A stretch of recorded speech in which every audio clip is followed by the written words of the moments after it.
తన ప్రాణాలే నీవని ధర్మేచగా తన మనసంత నీదని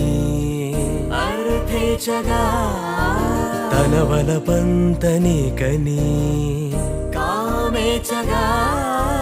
అవధులు లేని ప్రేమకై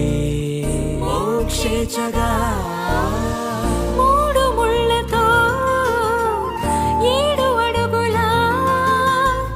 అగ్ని సాక్షిగా ఇద్దరు ఒకటిగా మారగా మరుపేలేని సంతకం పెళ్లి పుస్తకం మరు జన్మకి తొలి